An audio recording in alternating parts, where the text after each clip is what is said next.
Addicted to কুকিংয়ে তোমাদের সকলকে স্বাগত। পবিত্র ঈদের অনেক অনেক শুভেচ্ছা জানিয়ে আজকে একটা নতুন রেসিপি শুরু করছি। এটা লাচ্চার একটা রেসিপি, তোমাদের দেখলে আশা করি ভালো লাগবে। দেখো, এখানে আমি 1.5 লিটার দুধ নিয়ে নিয়েছি, আর দুধের সঙ্গে আমি নিয়ে নিয়েছি 1 টাকার ওই যে 10 টাকার প্যাকেটগুলো পাওয়া যায়, সেই 10 টাকার প্যাকেট গুঁড়ো দুধ আমি পুরো এই দুধের মধ্যে দিয়েছি। দুধটাকে আরেকটু টেস্টি বানানোর জন্য, সেই সঙ্গে সুন্দর একটা ফ্লেভার আনার জন্য আমি 1/4 টিস্পুন মতো নিয়েছি এলাচের গুঁড়ো। তারপর বেশ ভালো করে নেড়ে আমি এর মধ্যে 5 থেকে 6 চামচ মতো চিনি দিয়েছি। চিনি আমি খুব একটা ব্যবহার করিনি, কারণ আমার বাড়িতে মিষ্টি অনেকেই পছন্দ করে না, তাই আমি অল্প মিষ্টিতে এটা করার চেষ্টা করেছি। সেই সঙ্গে দিয়ে দিয়েছি 3 থেকে 4 চামচ কনডেন্স মিল্ক। এবার এটাকে আমি খুব ভালো করে নাড়াচাড়া করে নেব। দুধটা বেশ ঘন হয়ে আসবে, আবার সুন্দর একটা এলাচের ফ্লেভারও আসবে। তার সঙ্গে এই মিষ্টির ব্যালেন্স আনার জন্য আমি কিন্তু ব্যবহার করেছি এখানে 1 চিমটে লবণ। যে কোনো মিষ্টি জাতীয় খাবারে একটু কিন্তু লবণ দিলে টেস্টটা ভীষণ ভালো হয়, মিষ্টি অন্তত ব্যালেন্সটা ভালো থাকে। এবার আমি 1 চামচ ঘি দিয়েছি, ঘি দিয়ে সুন্দর করে নাড়াচাড়া করব। আর তারপরে আমি দেবো একটা চিজের স্লাইস।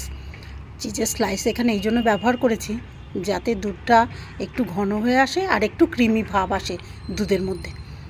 যে কোনো তোমরা মিষ্টি জাতীয় খাবারে, বিশেষ করে লাচ্চা সিমাই জাতীয় খাবারে দুধের মধ্যে একটু চিজ ব্যবহার করতে পারো। দেখো, খুব সুন্দর করে আমি এটা নেড়ে চেড়ে নিয়েছি। তারপর আমি 1 কাপ মতো দুধের মধ্যে আমি কাস্টার্ড পাউডার গুলে রেখেছিলাম। ওই দুধ থেকে 3 চামচ কাস্টার্ড পাউডার আমি গুলে রেখেছিলাম। এটা আমি ঘন করা পর্যন্ত ওয়েট করব। দুধের মধ্যে কাস্টার্ড পাউডারের মধ্যে আমার বিশেষত বাটারস্কচটা বেশি ভালো লাগে, তাই আমি বাটারস্কচটা এখানে ব্যবহার করেছি। তোমরা চাইলে অন্য কোনো ফ্লেভারও ব্যবহার করতে পারো। দুধটা ওদিকে আমার ঘন হচ্ছে, এদিকে একটি প্যানের মধ্যে আমি 2 থেকে 3 চামচ ঘি দিয়ে দিলাম। তারপর কিছুটা লাচ্চা আমি দিয়েছি। আমি মোট লাচ্চা ব্যবহার করব এখানে 500 গ্রাম মতো। তো প্রথমে অল্প খানিকটা লাচ্চা আমি ভালো করে ঘিয়ে ভেজে নিচ্ছি।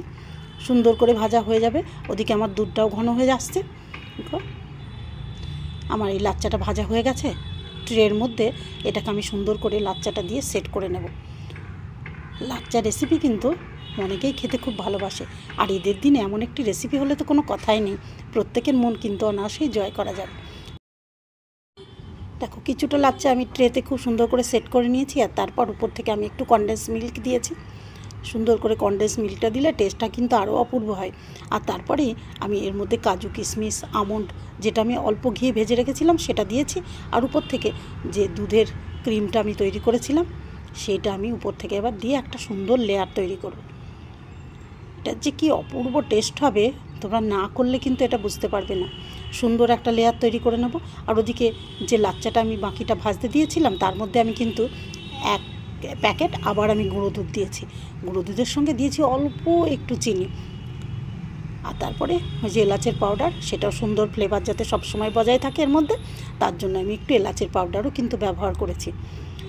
তোমরা এখানে গুঁড়ো দুধটা চাইলে অ্যাভয়েড করতে পারো, কিন্তু দেখবে এটা ব্যবহার করলে টেস্ট কিন্তু আরও দ্বিগুণ হয়ে উঠবে। তো তার মধ্যে এটা ভালো করে ভেজে নেবে সবগুলো মিশিয়ে। সুন্দর করে এটা আবার যাতে ভালো করে ভাজা হয় তার জন্য এদিক ওদিক করে একটু নাড়াচাড়া করে নেব।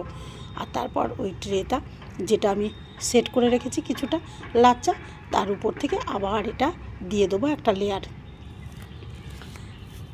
সুন্দর করে লেয়ারটা আমি আবার দিয়ে দেবো এর মধ্যে। আমার সুন্দর করে বেশ চেপে চেপে দিয়ে দিয়েছি।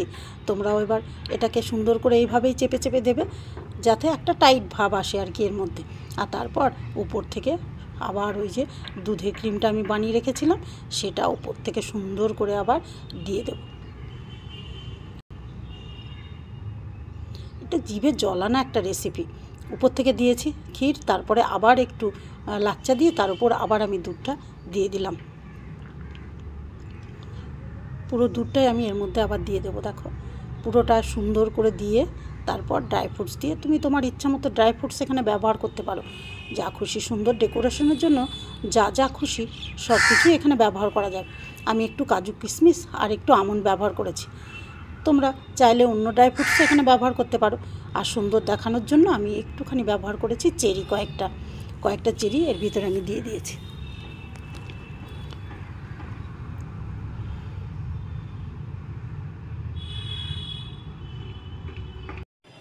লাচ্চাটাকে আকর্ষণীয় করে তুলতে আমি একটু চেরি ব্যবহার করেছি। আমার এটা চেরি দিয়ে পুরো কমপ্লিট হয়ে গেছে ডেকোরেশন সুন্দর করে। দেখো কত সুন্দর লাগছে দেখতে। এটা কিন্তু খুব সহজে ইচ্ছা করলে বাড়িতে প্রত্যেকেই বানাতে পারে। তোমরাও আশা করি এটা বানাবে। সকলকে ঈদের আবারও শুভেচ্ছা জানাই। সকলে ভালো থেকো। আর আমার এই রেসিপি ভালো লাগলে লাইক কমেন্ট করতে ভুলো না যেন।